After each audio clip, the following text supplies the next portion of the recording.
कृषि कानूनों की वापसी की मांग को लेकर पिछले एक महीने से दिल्ली के अलग अलग बॉर्डर्स पर किसानों का आंदोलन चल रहा है। इसको लेकर प्रदेश की राजनीति में खूब बवाल मचा हुआ है। खास तौर पर किसान आंदोलन की आड़ लेकर विपक्षी दलों द्वारा डिप्टी सीएम दुष्यंत चौटाला पर मनोहर लाल सरकार से समर्थन वापस लेने और अपने पद से इस्तीफा देने का दबाव बनाया जा रहा है। उनके विधायकों का जगह जगह घेराव भी किया जा रहा है। अब सबसे बड़ा सवाल ये उठता है कि कृषि कानूनों को लेकर दुष्यंत से इस्तीफा क्यों मांगा जा रहा है, जबकि कानून तो केंद्र सरकार द्वारा संसद के दोनों सदनों में पास किए गए हैं। उसमें दुष्यंत का तो कोई रोल ही नहीं है। दुष्यंत चौटाला तो कह भी चुके हैं कि अगर एमएसपी पर कोई आंच आती है तो वो अपने पद से इस्तीफा दे देंगे।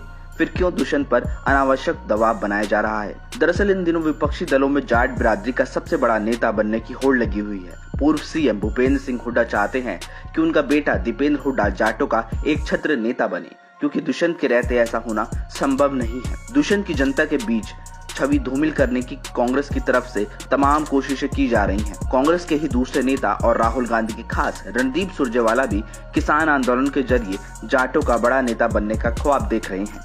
दुष्यंत की इमेज डाउन करने से उनके चाचा अभय चौटाला भी पीछे नहीं रह रहे हैं। ऐसा करने में अभय चौटाला का भी एक स्वार्थ छिपा हुआ है, क्योंकि राजनीति में उनके दोनों बेटे कर्ण और अर्जुन चौटाला वो मुकाम हासिल नहीं कर पाए जो दुष्यंत ने छोटी उम्र में हासिल कर लिया। 25 साल की उम्र में दुष्यंत पहली बार हिसार लोकसभा सीट से सांसद बने और 30 साल की उम्र में वो डिप्टी सीएम बन गए, जिसकी वजह से अभय में दुष्यंत को लेकर ईर्ष्या होना स्वाभाविक है। दुष्यंत के इनेलो से अलग होने के बाद जो इनेलो का बुरा हाल हुआ है वैसे पहले कभी भी नहीं हुआ। आज इनेलो अपने अस्तित्व के संकट से जूझ रही है।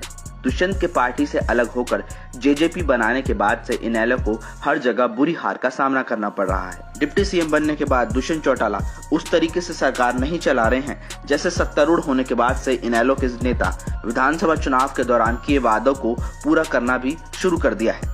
चुनाव के दौरान के निजी क्षेत्र की नौकरियों में प्रदेश के युवाओं की 75% हिस्सेदारी के वायदे को पूरा कर दिया है। ऐसे में भूपेंद्र सिंह हुड्डा खेमे में खलबली मचना स्वाभाविक था, क्योंकि अगर दुष्यंत ऐसे ही अपने वायदों को पूरा करते रहते हैं तो दीपेंद्र प्रदेश का बड़ा नेता बनने से कहीं पीछे रह जाते हैं। ऐसे में किसान आंदोलन ने हुड्डा को बड़ा मौका दे दिया है, जिससे कि वो दुष्यंत को प्रदेश की राजनीति में हाशिए पर लाकर दीपेंद्र को बड़ा नेता बना सके।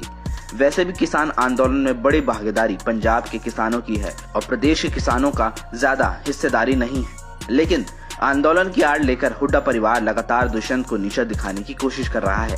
ऐसा नहीं है कि दुष्यंत आंदोलनकारी किसानों के पक्ष में दिखाई नहीं दे रहे हैं, वो लगातार किसानों के साथ होने की बात भी कह रहे हैं और वो आंदोलनकारी किसानों और केंद्र सरकार के बीच मध्यस्थता की पेशकश भी कर चुके हैं। उनसी ऐसी मांग है जो इस अमेंडमेंट के तौर पे नहीं हो पा रही। अगर मेरी जिम्मेवारी लगती है कि मैं उसको ले पाऊं तो जरूर मैं भी उसके अंदर चर्चा कर सकता हूं कि टाइमली उसके ऊपर भी केंद्र निर्णय।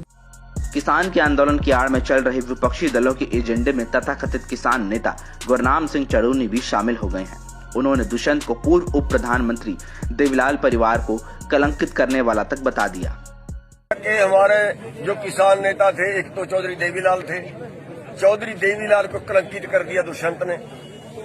दूसरे सर छोटूराम थे, दूसरा सर छोटूराम जी को कलंकित कर दिया उनके दोते ने।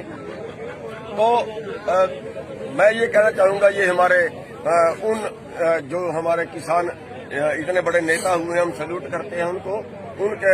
उनको भी इन्होंने जो है वो कलंकित किया है और अपनी राजनीति में मशगूल हो गए।